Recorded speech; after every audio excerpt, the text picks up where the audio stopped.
अब एक और महत्वपूर्ण सीट राजस्थान की राजनीति में, जो एक क्षेत्रीय पार्टी का भविष्य भी तय करेगी, उनका राजनीतिक ओरा भी। राजस्थान में चर्चा भी उस सीट की ज्यादा है। जो चर्चित सीटें हैं उनमें से वो सीट दिल्ली तक अपनी धमक पहुंचाने में अक्सर जानी जाती है। बात है नागौर की खींवसर की सीट की।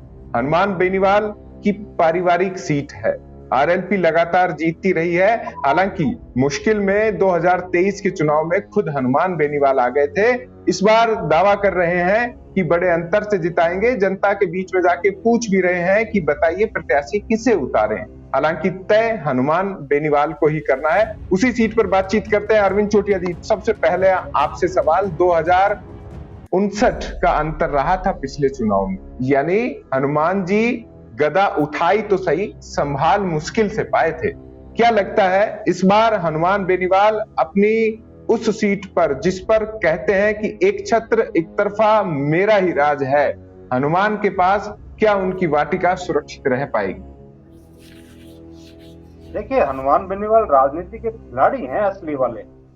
मतलब बहुत मस्त खिलाड़ी हैं वो, बहुत ही उसको मैच को हंसते खेलते तो जीतते हैं ना। एक तो तनाव में जीतते हैं मैच को खेलते हैं, और एक को हंसते खेलते हुए, मस्ती करते हुए, ह्यूमर के साथ में जो खेलते हैं, वो उस तरह के खिलाड़ी हैं। और मैं उनका कायल हूँ इस मामले में कि वो बहुत ही तबीयत से चुनाव लड़ते हैं। और ठीक है कि 2023 में अंतर बहुत कम था, उसके कई कारण थे। उन्हीं की पार्टी से गए हुए जो रेवत राम डांगा है वो उनके सामने थे, लेकिन उन्होंने एक बहुत बढ़िया वहाँ पे कैंडिडेट वहाँ पे उनका था, वो जो दुर्ग सिंह खींवसर, तो वो काम कर गए। वहाँ उनके वोट जो 15,000 वोट आए थे वो काम कर गए। वरना हनुमान बेनीवाल चुनाव हारना जितना अलग बात है, चुनाव को खेलना एक अलग चीज होती है।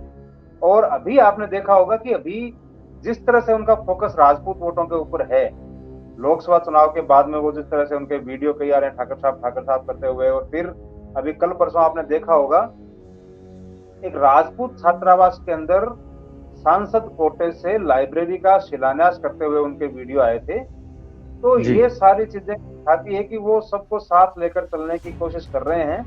और जहां तक कैंडिडेट की बात है, तो वो बार बार में ये कह रहे हैं कि मैं जिनके ऊपर भी मैं हाथ रखता हूँ, जिनको भी आगे बढ़ाता हूँ, वो मेरे को धोखा देके भाग जाते हैं। और ये प्रमाण सहित है कि उन्होंने उनको बनाया, पुखराज गर्ग जो भोपालगढ़ से एमएलए बनाया, तो वो बीजेपी में चले गए। और जो उम्मीदवार बेनीवाल जो जीतते रह गए थे 900 कुछ वोटों से, बायतू से, हरीश चौधरी के सामने, तो वो हरीश चौधरी के साथ में चले गए कांग्रेस में, राजद के साथ में एमपी हैं। ऐसे कई सारे नेता और भी हैं जो वहां से ट्रेनिंग लेके और इंटर्नशिप करके दूसरी जगह उन्होंने प्लेसमेंट ले लिया। ऐसे उदाहरण बहुत सारे हैं। तो उनका जो इशारा अगर समझा जाए तो वो है कि टिकट घर में ही रहेगा। और नारायण बेनीवाल जो उनके भाई है, जो एक बार एमएलए रह भी चुके हैं, उनके बजाय इस बार हो सकता है कि वो अपनी पत्नी को कैंडिडेट बनाए। तो एक होता है क्या है कि एक हनुमान बेनीवाल कैंडिडेट होते हैं वहां पे, एक नारायण बेनीवाल कैंडिडेट होते हैं, एक कनिका बेनीवाल खड़ी होती है वहां पे। तो एक जो जाति का जो ध्रुवीकरण होता है, उसमें अलग अलग प्रभाव पड़ते हैं। क्योंकि हनुमान तो सांसद हैं, लेकिन अगर उनकी पत्नी है तो वो फिर उनके प्रतिष्ठा का सवाल ज्यादा हो जाता है, तो उसमें भागदौड़ ज्यादा होती है। और वो जिस तरह से देवली उनेरा सीट मांग रहे हैं, उसके पीछे भी कुछ ना कुछ इसी तरह की चीजें हैं। तो मुझे लगता है कि हनुमान बेनीवाल, क्या चीज है सर, उस पर अगर डिस्कस भी करें तो? प्रभावी खिलाड़ी जी। क्या आपको देवली उनियारा और झुंझुनू में जो दावा कर रहे हैं उसके आधार पर, तो देवली उनियारा में क्या ऐसा पॉलिटिकल कारण बैठ रहा है जो उन्हें खींवसर में लाभ दे सकता है? नहीं, कोई लाभ, कोई लेना देना नहीं है इस चीज का। न तो ये सीट मिलने वाली है, न कांग्रेस देने वाली है, और न ही इनको मिलने वाली है, इनको भी पता है। लेकिन इस तरह से अपना जो दावा है वो इस तरह से मजबूत किया जा सकता है और अपने आप को सत्ता में बनाए रखा जा सकता है। एक पॉलिटिकल प्रेशर है वो यहाँ पर डेवलप किया जा सकता है। श्याम जी, आपको क्या लगता है, गठबंधन होगा या नहीं? हम तेरे होंगे या बस जुदाई के गीत होंगे? गोविंद सिंह डोटासरा का रूप बदलना, आजकल वो हनुमान बेनीवाल को प्रतिष्ठित, आदरणीय, पता नहीं क्या क्या कहते हैं कि हमारे गठबंधन के सांसद है, तो उसका मतलब है अंदर से तो चाहती है कांग्रेस कि भाई हम तो जीत नहीं सकते खींवसर, अगर हम खड़े भी कर लेंगे तो हम तो कहाँ देखिएगा, बिंदु चौधरी को खड़ा कर लो या रघुवेंद्र को खड़ा कर लो, वो जीत तो पाएंगे नहीं। तो ऐसी स्थिति में क्योंकि नहीं कांग्रेस हनुमान बेनीवाल के साथ रहे, तो वो हनुमान बेनीवाल निश्चित रूप से देखिए लगातार जीतते आए हैं। वो कांग्रेस में थी, ज्योति मिर्धा को तो भी हराया, बाद में भी हराया और लगातार उन्हीं की सीट रही है। लेकिन जीत का अंतर शुरू से अब तक कम होता है। ये एक गंभीर विषय है कि भाई जीत के अंतर आप जितना बढ़ाना चाहिए था घटता जा रहा है। उनके भाई भी 4000 से जीते थे, 4000 कुछ से जीते थे, 4630। अब ये तो 2000 से जीत पाए थे। लेकिन मैं कह सकता हूँ कि जिस प्रकार से पार्लियामेंट मेंबर का जब बनने गए थे तो 5000 करीब का अंतर इनकी सीट पर रहा था। तो ये देवली उनियारा तो केवल वो कह रहे हैं, जबरदस्ती कह रहे हैं कि भाई हम वहां भी दे दो हमको, तो कहेंगे मेरी सीट को तो दे दो कम से कम, उसको तो हम छेड़छाड़ नहीं करेंगे, क्योंकि जो उनका चुनाव लड़ने वाला था वो तो बीजेपी में शामिल है। अब वो ये नहीं बताते कि 20,000 वोट मिले थे देवली में, लेकिन उस 20,000 वोट को वाला गया कहाँ। तो ऐसी स्थिति में निश्चित रूप से हनुमान बेनीवाल अपनी पत्नी को अभी तो कह रहे हैं कि मैं मेरे परिवार से बाहर का भी मैं दूंगा और जनता से पूछूंगा, वो सब नाटकबाजी शुरू से करते आए और वो उनका निर्णय उनका खुद का ही चलेगा कुछ भी हो। लेकिन वो तो पत्नी इसमें तो निश्चित लड़ाते हैं तो राजनीति नए तरीके से सामने आएगी। नहीं, उनके परिवार देखिए, मैं कह रहा हूँ कि राजस्थान में अस्तित्व तो हो जाएगा। अभी पार्टी का अस्तित्व नहीं है, कोई है ही नहीं, केवल सांसद है, विधायक तो रहा नहीं, इसलिए एक विधायक किसी भी तरह से जीत कर आती है। बीजेपी भी चाहेगी कि इस क्षेत्रीय पार्टी को बाकी दौरे के लिए जो मुख्य मुद्दे उठते हैं इसलिए बाहर किया जाए, हालांकि खींवसर की जनता को उसे तय करना है। आनंद जी, 2023 में बड़े किरदार के तौर पर अशोक गहलोत इस सीट पर ना जाते हुए भी चर्चा में रहे थे। इस बार कांग्रेस के गठबंधन के होने ना होने, प्रत्याशी को उतारने ना उतारने में आपको क्या लगता है, कितनी भूमिका उनकी गुप्त रूप से रह सकती है? क्योंकि चर्चा यही थी कि इस सीट को हनुमान बेनीवाल को जिताने में बड़ा किरदार अशोक गहलोत का भी रहा है। बिल्कुल ठीक कह रहे हैं अंकित जी ये बात आप, लेकिन अरविंद जी जैसा कह रहे हैं वो भी बिल्कुल ठीक है कि हनुमान बेनीवाल राजनीति के माहिर खिलाड़ी बन चुके हैं और 2023 के चुनाव तक उन्हें किसी और को साधने की जरूरत नहीं थी। वो अपने बूते पे ही चुनाव लड़ लेते थे और वो एक ऐसा मोहरा अपने साइड में खड़ा कर देते थे, गुरु सिंह जैसे या कोई है, तो वो वोट उधर बीजेपी के काट देता था और हनुमान बेनीवाल आसानी से जीत जाते थे।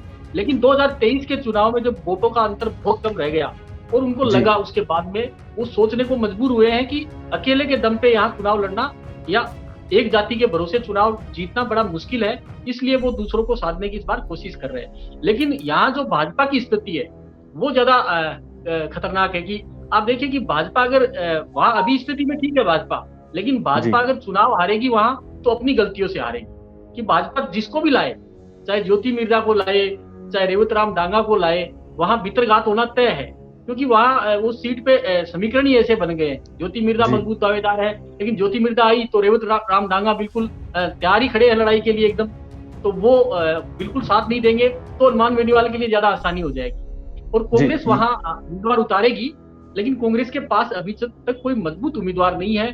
2023 के चुनाव में भी जो उम्मीदवार थे वो अपनी जमानत जब्त करवाई उन्होंने और उनको बहुत कम वोट मिले। तो इस लिहाज से देखें तो यहाँ फाइट जो है वो भाजपा और हनुमान बेनीवाल के बीच रहेगी और मजबूत फाइट रहेगी। जी, आनंद जी का ही मैं सवाल थोड़ा सा आगे बढ़ाता हूँ। अरविंद जी, आपके लिए था कि ज्योति मिर्धा रेवंत राम में अगर किसी एक को टिकट मिलती है तो क्या बीजेपी में एक दूसरे की मदद वो कर पाएंगे, और अगर ज्योति मिर्धा यहाँ से चुनाव लड़ती भी हैं तो राजनीतिक तौर पर क्या इसका संदेश पूरे उस क्षेत्र में जाएगा? देखिए, ज्योति मिर्धा भी चुनाव लड़ना चाहती हैं और रेवंत राम डांगा तो पुराने प्रत्याशी हैं ही वहां पे जी। जो खरनाल में जो घटना हुई थी तेजा दशमी के दिन जी, उसको लेके समाज के अंदर एक अलग तरह की चर्चा है, काफी अलग अलग तरह की चर्चाएं हैं।